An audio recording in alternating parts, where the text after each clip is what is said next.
Mateo, I have a question for you. Hit me, brother. If you had a Magnum to your head, you could do anything. You could change anything from your past life. What would you change? I would have definitely straight up. I would have woken up much sooner. Not this like year 11 stuff, when the chips are down, you're trying to get through high school. No, that I would have slapped myself in the face and woken up like day one. That's definitely the biggest thing. Because imagine my growth that I actually put focus and effort in at that time. Had I started earlier, like year 8, year 6, whatever, and actually put my stuff together and figured out what I wanted to do, how I wanted to do it, not been afraid, not been so constrained by what people were thinking, I'd be a much better person now. And I think that's one of the big things. It's that self-reflection. And you see, you asking that question, right? You're asking about gun to the head, life or death. You have to be.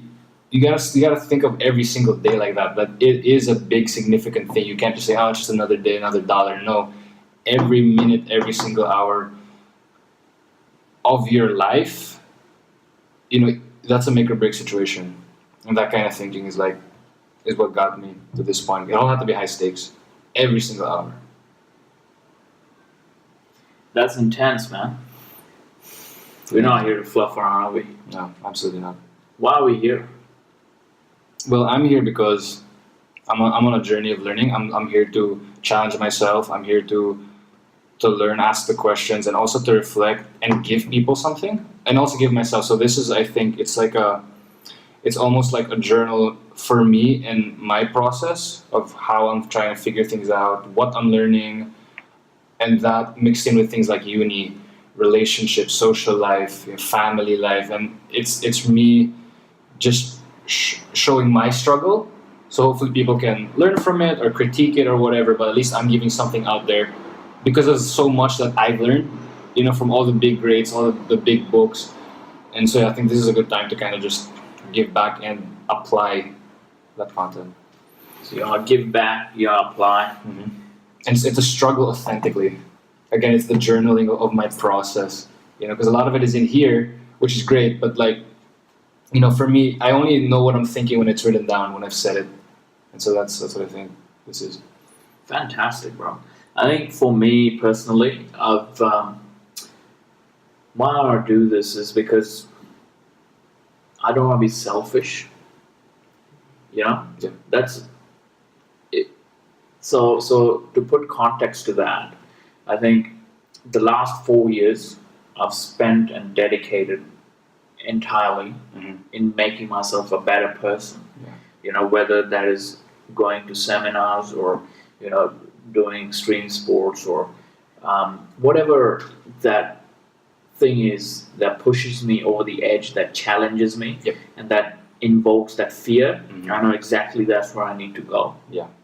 Fantastic. And through that process, I've realized that it will be very selfish if I don't share it with the world.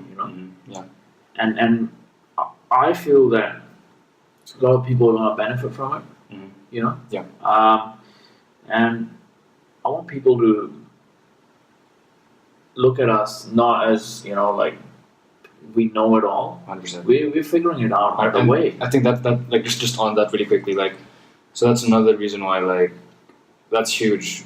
I'm a student at this game. I'm a very amateur at this game, and I like to and I'm going to own that position. I'm only at square one of 110 squares because I have a very hungry mind. I have a very big willingness that to learn and to accept my weaknesses and to transcend it, which is great. The other thing you were talking about, just building the self, that's definitely something I think focused on in the last 1.5 years. Just trying to get all this content, listening to people, reading people, and just understanding their frames of mind, so that I can figure out my own. Yeah. And hopefully, this process of the talking will really cement that. Absolutely. I mean, reflecting back on my journey for 4 years, I mean, I've done some crazy stuff, crazy shit. Whether it's jumping off a plane, 15,000 feet, walking on hot coals, just going on a 10-day retreat, without speaking to anyone. Probably Vipassana meditation, one of the hardest things I did. Yep.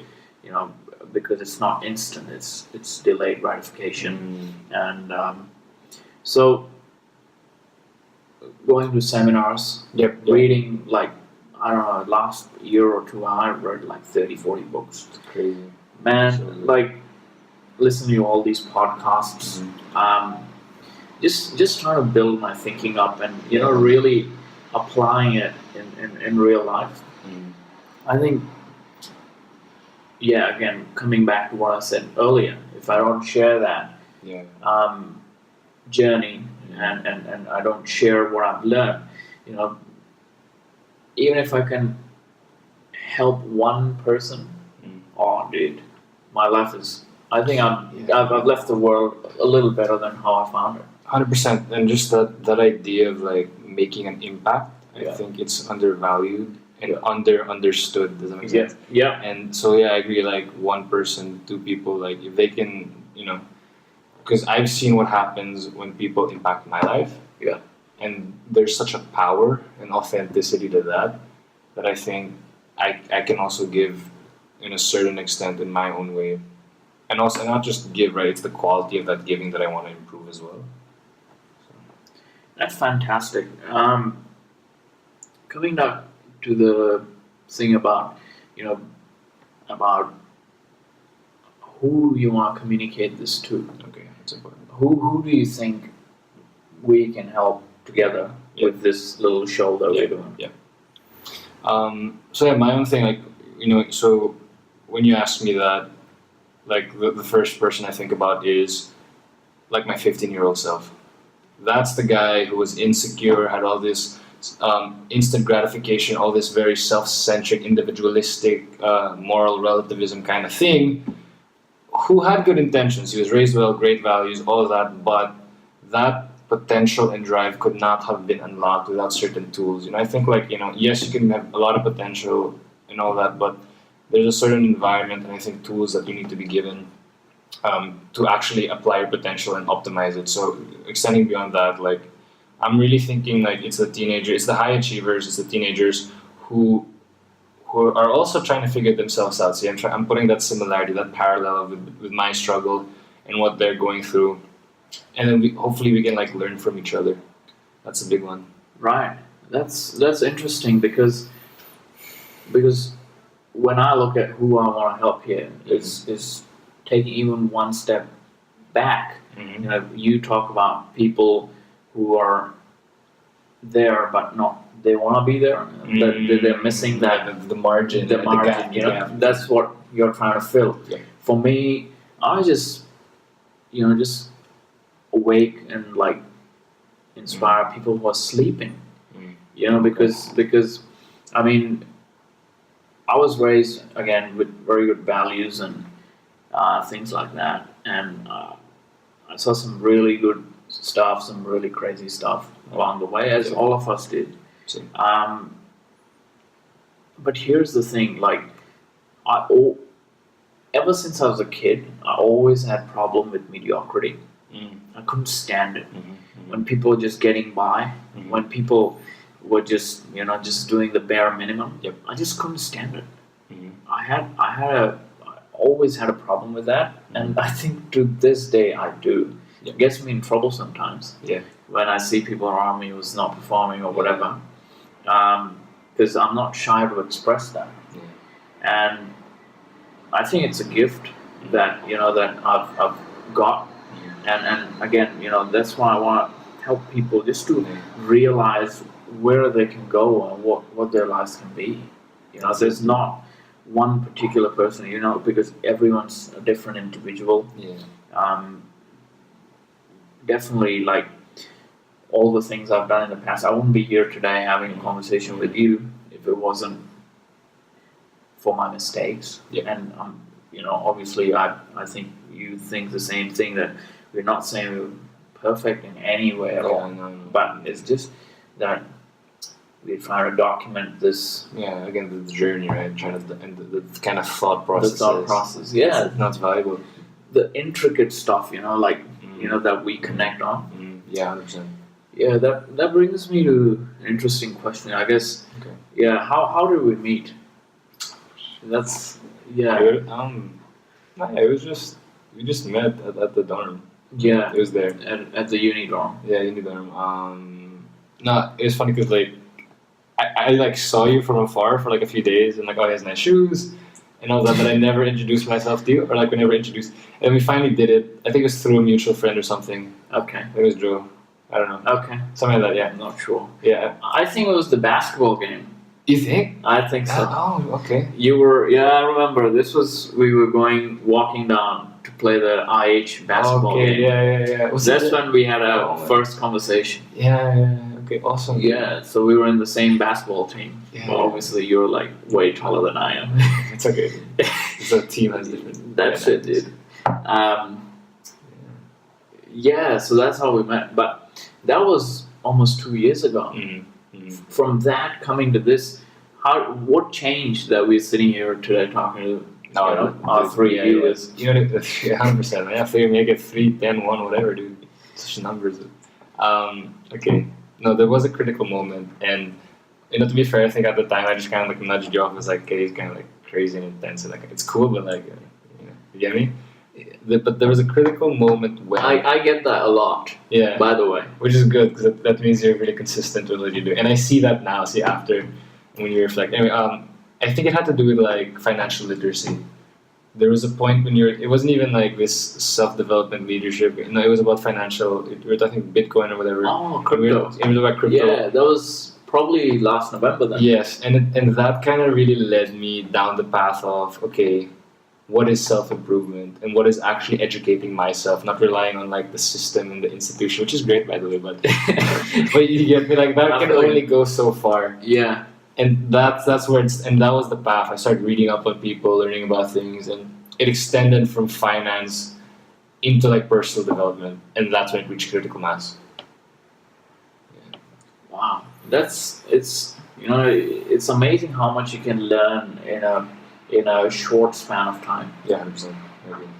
And again, I want to quote Tony Robbins here by saying that we always. I'm just paraphrasing at this stage. We always underestimate what we can achieve. No, we overestimate what we can achieve in a year and underestimate what we can achieve in a decade. Yeah. To hear that? Yes, I have heard that one. I think it's quite true, because it's all about being consistent. If you're trying to cram everything in within a short, you're just gonna like burn out. And it's like that theory as well as practice of being able to actually maximize a day, an hour, whatever. I've really realized that going through the process of university, because I applied myself on that micro and macro level. Yeah. So yes, consistency means also planning. It's like, what do I need to do every hour, every day for a week, and then you make it bigger. What do I need to do for the next 2 weeks? And when I create that, like those functions, and then the flow from week 1 to 2 to 3, it's insane. Like I'll give you an example. Yeah. Semester 1, first year. Yeah. I had a super hard economics math course. And I was really bad at math, right? High school, I'm still kind of bad at it. But anyway, the point is, I had to learn like every week. It was like derivatives, logarithmic functions, calculus to the first degree, calculus to the second degree, and so that was every week. So the kind of like learning curve is almost more than exponential. So what did I do, right? How was I gonna not fail the unit and actually understand what the heck I was learning, right? Got the textbook, and I was just doing days and nights in that textbook, in and out, boom, boom, boom, boom, boom, boom. Every page would have like, 10 other pages of notes and like exercises. I'm serious. And so I passed the unit because I had applied myself on that intense like hourly level. I have a similar example I can give you. Okay. So it's about deep work. Deep work, right? Essentially, that's what you're talking about. Yes. It happened with me, when I was writing my book.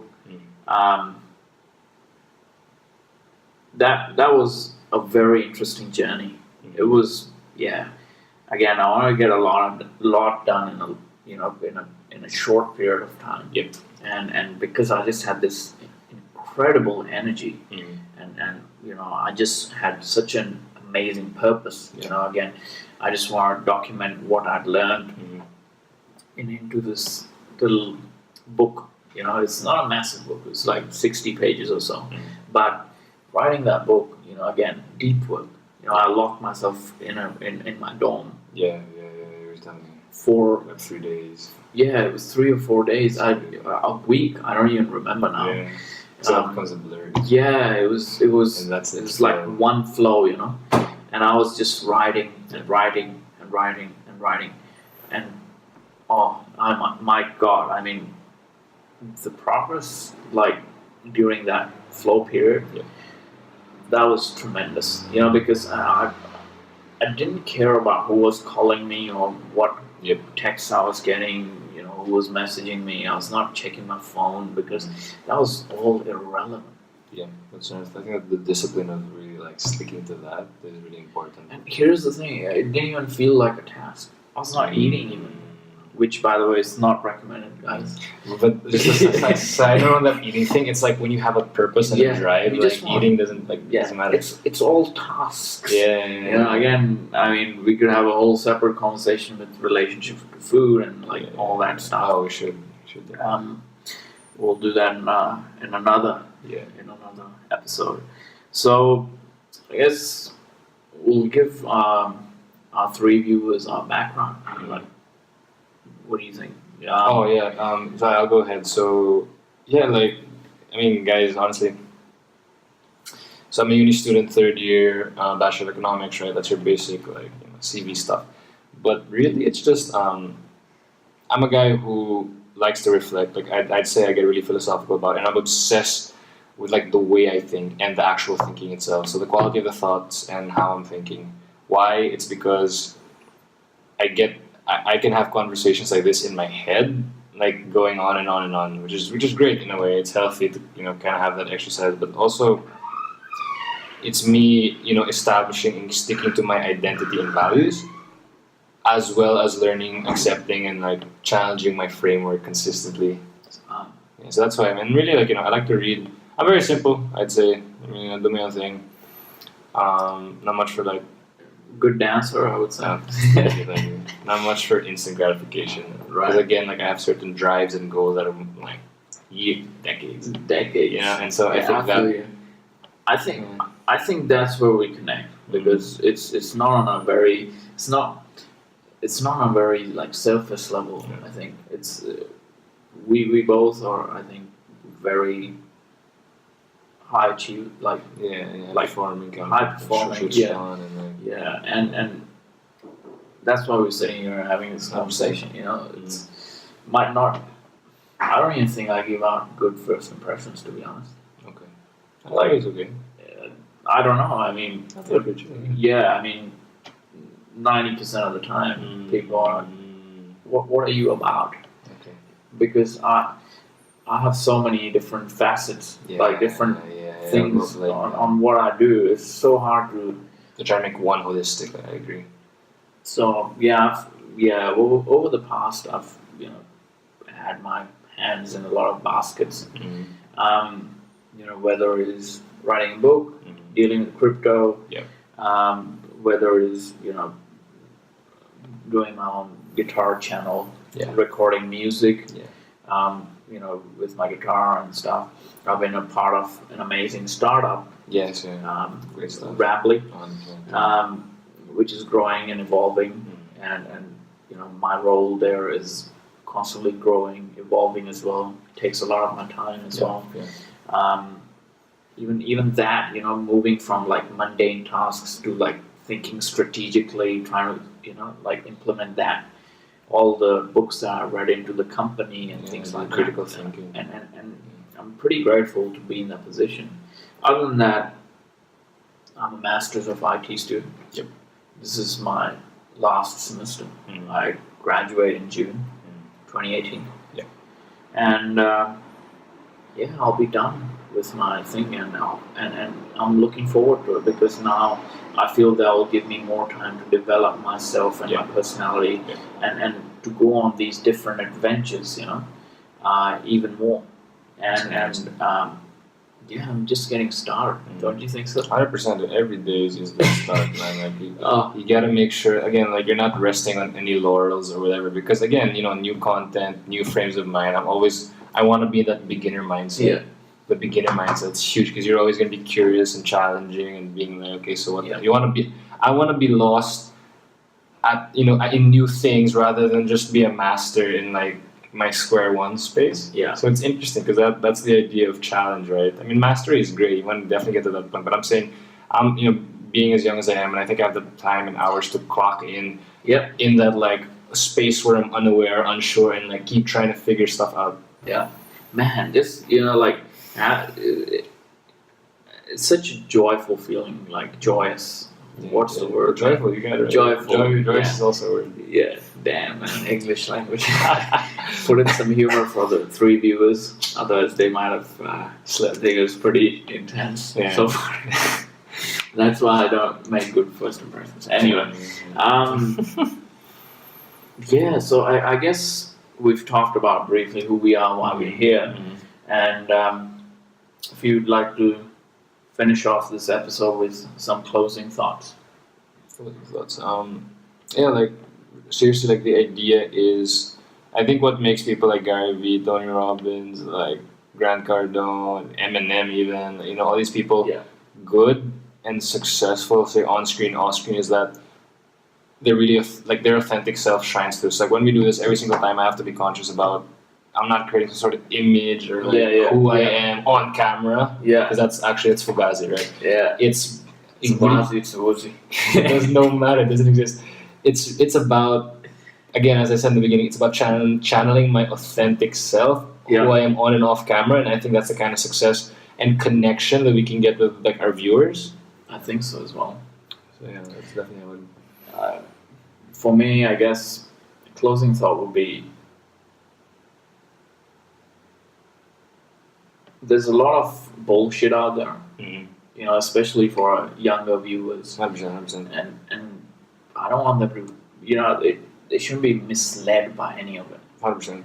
But it's easy to, fall into the trap and feel it. So yeah, again, it's like as I said, challenge me because you're switching on that critical like, okay, like who am I actually going to give my time and like thinking to listen to or to actually pay attention to? Because they can, there's a lot of bad stuff out there. There is, and you gotta be careful of it. And so I guess before we end, I mean, our roles, for that matter. Yeah, I see that, because we talked about this earlier, is that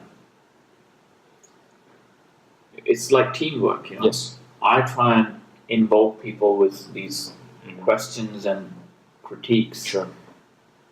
And then I pass the ball to you, and you go ahead and dunk it. Dunk it, the alley-oop. So 0 to 60, and then 60 to 100. 100%. That gap, the margin we talked about. Yeah, that's all you. Acceleration. Bro. Yeah, that's all. Boom. It's nitrous oxide.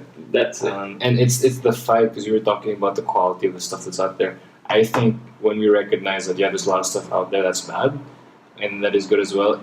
That's a motivation for me to like, how can we keep fighting to make sure we're never ever going to be in like freaking a mile from that bad stuff. Yeah, and that's the fun. That's the 60 to 100. That's it.